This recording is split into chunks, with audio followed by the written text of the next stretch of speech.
지금 이 영상을 보고 계신 어르신, 혹시 이런 생각 한 번이라도 해보신 적 있으십니까? 나는 아직 멀쩡한데 설마 나한테 그런 일이 오겠어. 그런데 제가 오늘 영상의 첫 문장에서 가장 무서운 사실 하나만 먼저 말씀드리겠습니다. 뇌경색은 쓰러지기 전까지 대부분 멀쩡해 보입니다. 머리는 또렷한데 갑자기 팔이 말을 안 듣고 말을 하려고 하는데 입이 떨어지지 않습니다. 불과 몇 분 전까지 일상생활을 하던 분이 순식간에 도움 없이는 아무것도 할 수 없는 상태가 됩니다. 더 무서운 건 시간입니다. 뇌로 가는 혈류가 잠시만 막혀도 뇌세포는 빠르게 손상되기 시작합니다. 화장실 다녀오는 시간, 물 끓여 차 한 잔 마시는 시간 사이에 회복이 어려운 변화가 생길 수 있습니다. 그런데 오늘 여러분께 꼭 드리고 싶은 희망적인 이야기가 있습니다. 이렇게 무서운 뇌경색, 사실은 미리 막을 수 있습니다. 아주 거창한 방법이 아니라 지금 집 주방에서 시작할 수 있는 방법으로 말입니다. 오늘 영상의 핵심 결론을 처음부터 말씀드리겠습니다. 주방에 있는 기름 한 병만 바꾸셔도 뇌혈관을 지키는 방향으로 몸의 흐름이 달라지기 시작합니다. 비싼 약 아닙니다. 특별한 시술도 아닙니다. 마트에서 누구나 살 수 있는 평범한 기름 이야기입니다. 안녕하세요. 어르신들 삶 곁에서 건강과 생활 이야기를 전하는 낭만 닥터 김 선생입니다. 많은 뇌혈관 질환 환자들의 한 가지 공통점이 무엇인지 아시나요? 그것은 바로 뇌경색으로 쓰러지신 분들의 혈관에는 비슷한 흔적이 남아 있다는 것입니다. 혈관이 유난히 딱딱했고 피는 끈적했고 염증 반응이 만성적으로 깔려 있었습니다. 그리고 생활 습관을 하나하나 살펴보면 거의 빠지지 않고 등장하는 공통 요소가 있었습니다. 바로 매일 먹던 기름이었습니다. 오늘 이 영상을 끝까지 보셔야 하는 이유가 여기에 있습니다. 지금 여러분 주방에 있는 그 기름이 혈관을 조용히 상하게 하고 있을 수도 있기 때문입니다. 어떤 기름이 문제인지, 어떤 기름으로 바꿔야 하는지, 왜 큰돈이 들지 않는지 오늘 차근차근 설명드리겠습니다. 먼저 뇌경색이 어떤 병인지 아주 쉽게 짚고 가겠습니다. 뇌경색은 뇌로 가는 혈관이 막히면서 뇌세포가 산소를 받지 못하는 상태입니다. 산소 공급이 끊기면 뇌세포는 빠르게 기능을 잃습니다. 이 병의 가장 큰 특징은 기다려주지 않는다는 점입니다. 아프다고 천천히 진행되지 않습니다. 순식간에 삶의 방향을 바꿔버립니다. 제가 기억하는 한 분의 이야기를 들려드리겠습니다. 아침에 일어나니 한쪽 팔다리에 힘이 빠지는 느낌이 들었습니다. 하지만 금방 나아질 거라 생각하고 집에서 조금 쉬셨습니다. 2시간 뒤 응급실에 도착했을 때 이미 뇌 일부가 심각하게 손상된 상태였습니다. 조금만 더 빨리 오셨다면 결과는 달라질 수 있었습니다.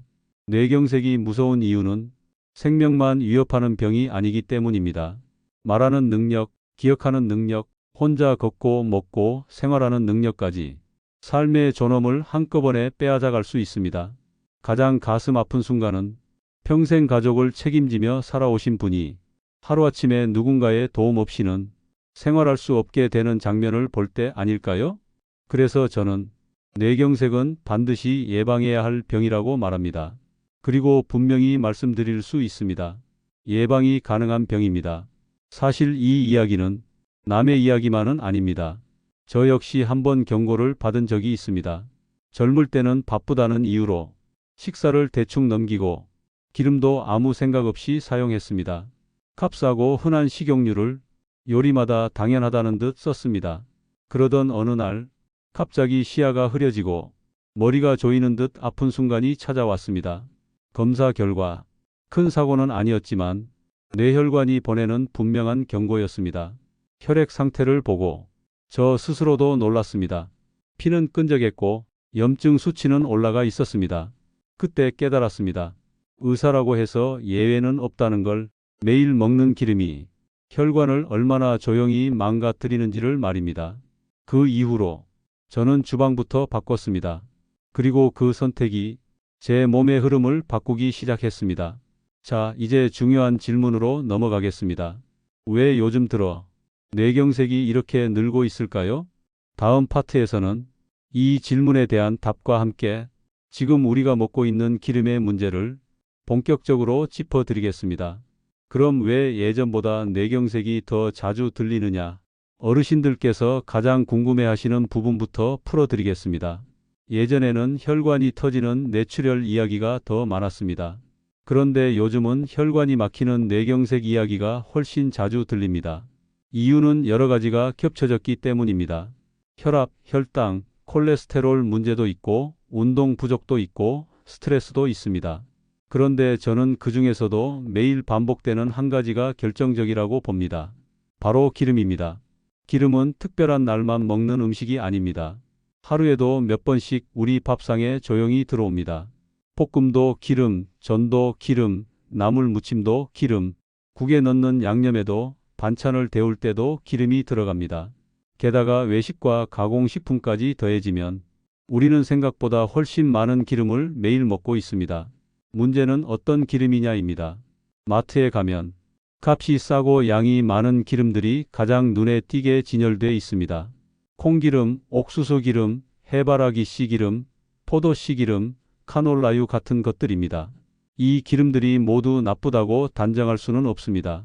하지만 많은 분들이 이 기름을 거의 모든 요리에 기본으로 쓰면서 특정 지방산을 지나치게 많이 섭취하게 되는 구조가 됩니다. 여기서 핵심이 하나 있습니다. 우리 몸은 불이 나면 진화해야 하고 상처가 나면 치료해야 하죠. 그 역할을 하는 과정에 염증 반응이 필요합니다. 문제는 염증이 잠깐이 아니라 항상 켜져 있을 때입니다. 혈관은 그때부터 서서히 거칠어지고 딱딱해지고 잘 막히는 방향으로 갑니다. 저는 환자분들께 이렇게 비유합니다. 혈관은 매끈한 수도관인데 안쪽 벽에 기름때가 조금씩 쌓이면 물 흐름이 느려지듯 우리 혈관도 안쪽이 거칠어질수록 피가 지나가기 어려워집니다. 그 위에 작은 덩어리가 달라붙기 쉬워지고 그 덩어리가 커지면 어느 순간 길을 막아버립니다. 그 덩어리가 바로 혈전입니다. 뇌경색은 결국 이 혈전이 뇌로 가는 길목을 막아 생기는 일이 많습니다. 그런데 어르신들께서 종종 이렇게 말씀하십니다. 나는 튀김도 자주 안 먹고 고기도 별로 안 먹는데 왜 그랬을까? 그럴 수 있습니다. 튀김만이 문제가 아닙니다.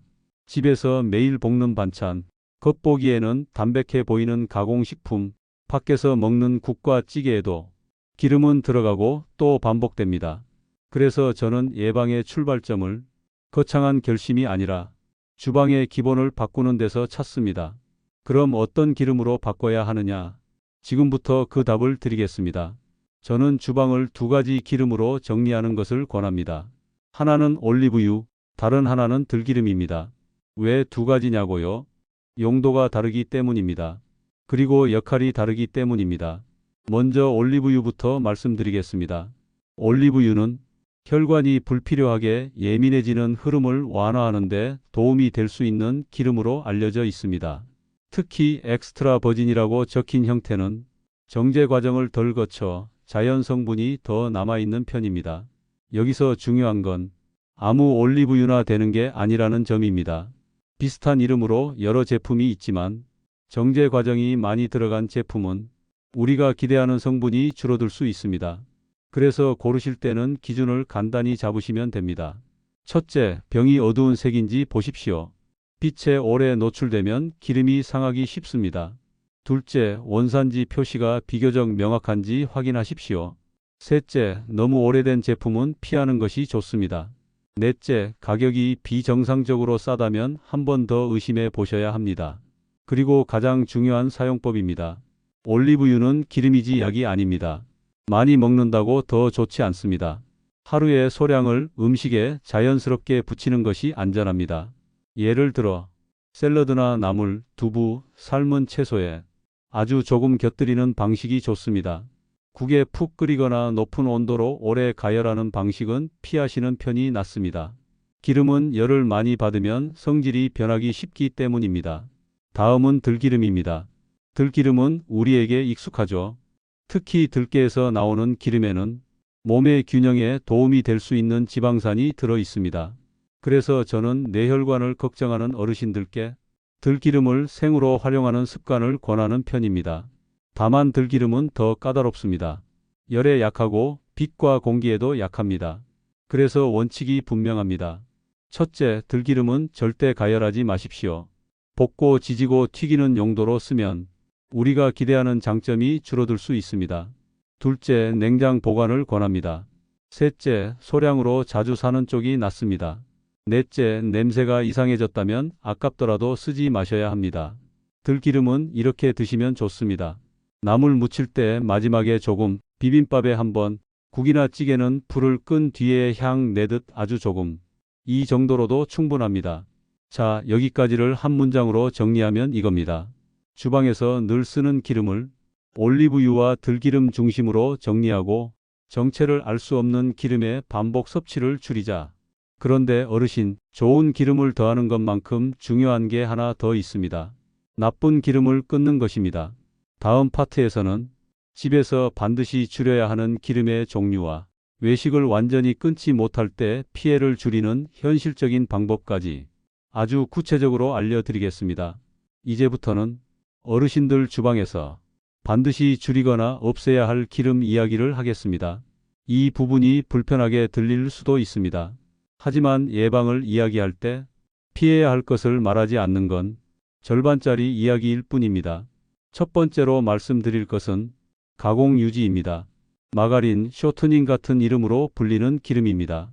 이 기름들은 빵, 과자, 크림, 쿠키, 케이크 같은 가공식품에 아주 흔하게 들어 있습니다. 겉으로는 부드럽고 맛있어 보이지만 몸속에서는 혈관을 가장 힘들게 만드는 쪽으로 작용할 수 있습니다. 이런 기름의 특징은 혈관 벽에 염증 반응을 오래 남기기 쉽다는 점입니다.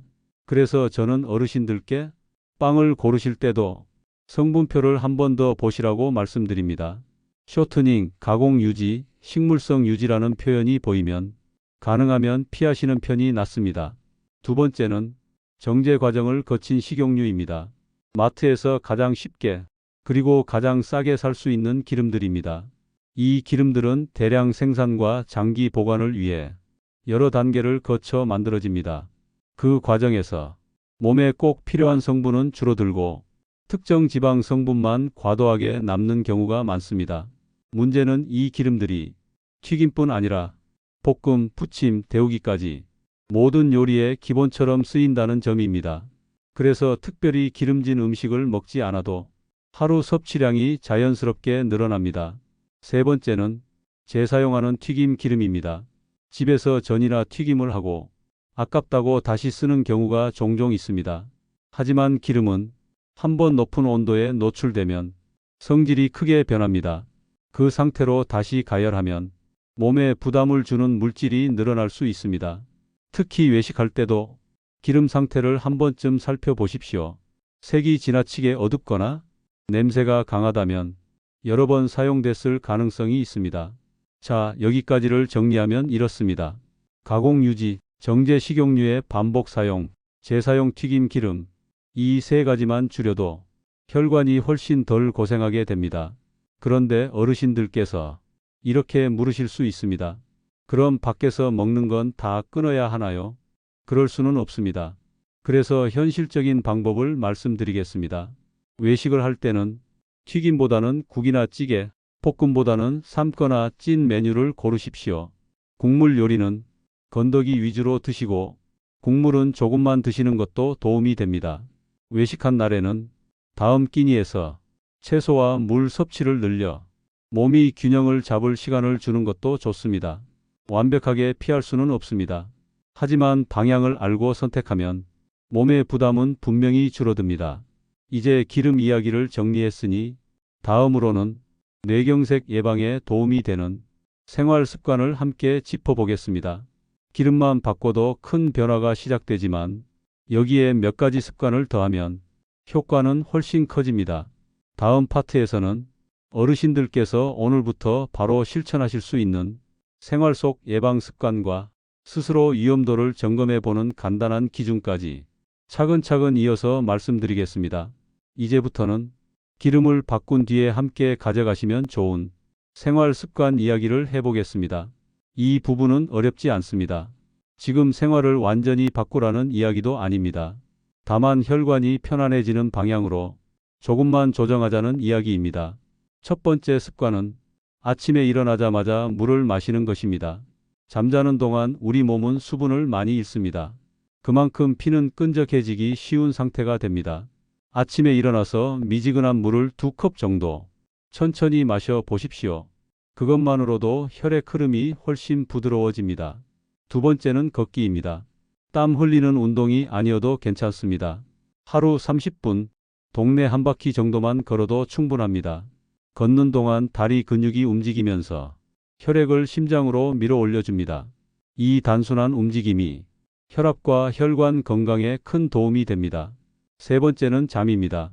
잠이 부족하면 몸은 늘 긴장 상태에 놓입니다. 그 긴장이 혈관을 조이고 염증 반응을 키웁니다. 가능하면 밤 11시 이전에 잠자리에 들고 7시간 이상 숙면을 취해 보십시오. 이 시간 동안 뇌와 혈관은 스스로를 정비합니다. 네 번째는 짜게 먹지 않는 습관입니다. 소금은 혈압을 빠르게 올립니다. 국과 찌개는 국물보다는 건더기 위주로 드시고 양념은 조금 덜어내는 것만으로도 충분히 효과가 있습니다. 다섯 번째는 손을 쓰는 활동입니다. 손을 자주 쓰는 행동은 뇌를 직접 자극합니다. 글씨 쓰기, 뜨개질, 간단한 공예, 그림 그리기처럼 손과 머리를 함께 쓰는 활동을 하루 10분만 해보셔도 좋습니다. 여섯 번째는 사람과의 대화입니다. 혼자 있는 시간이 길어질수록 뇌는 자극을 잃습니다. 하루에 한 번이라도 가족이나 지인과 전화로 안부를 나누어 보십시오. 그 짧은 대화가 뇌 건강에는 큰 힘이 됩니다. 일곱 번째는 새로운 것을 배우는 습관입니다. 악기, 외국어, 스마트폰 사용법, 무엇이든 좋습니다. 새로운 정보를 받아들이는 과정이 뇌를 젊게 유지하는 데 도움을 줍니다. 여덟 번째는 호흡입니다.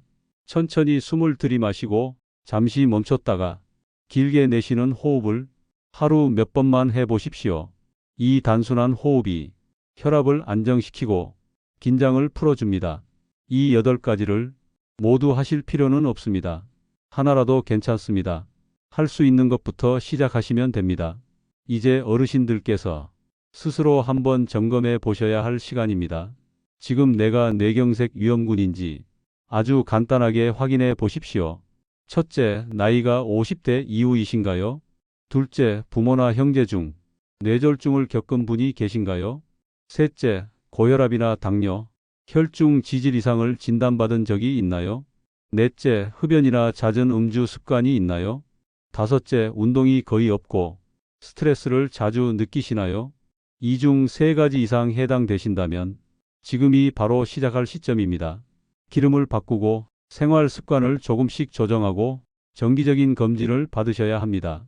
만약 5가지 모두 해당되신다면 병원을 방문해 혈관 상태를 한번 확인해 보시는 것이 좋습니다.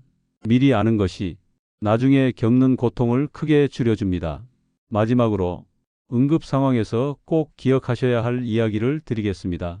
뇌경색은 아무리 조심해도 예고 없이 찾아올 수 있습니다. 그때 가장 중요한 것은 빠른 판단입니다. 얼굴 한쪽이 처지는지, 팔을 들었을 때 한쪽이 떨어지는지, 말이 갑자기 어눌해지는지 이 중 하나라도 느껴지면 망설이지 말고 바로 도움을 요청하셔야 합니다. 시간이 생명을 지킵니다. 이제 정말 마지막 이야기입니다. 뇌경색 예방은 대단한 결심에서 시작되지 않습니다. 오늘 집에 돌아가 주방에서 무엇을 쓰고 있는지 한번 들여다보는 것에서 시작됩니다. 기름 한 병, 그 작은 선택이 앞으로의 시간을 크게 바꿀 수 있습니다. 어르신의 남은 시간이 병원 침대가 아니라 사랑하는 사람들과의 일상으로 채워지기를 진심으로 바랍니다. 오늘 이 이야기가 도움이 되셨다면 가족과 이웃에게도 함께 나눠 주십시오. 한 사람의 선택이 여러 사람의 건강을 지킬 수 있습니다. 지금까지 낭만 닥터 김 선생이었습니다.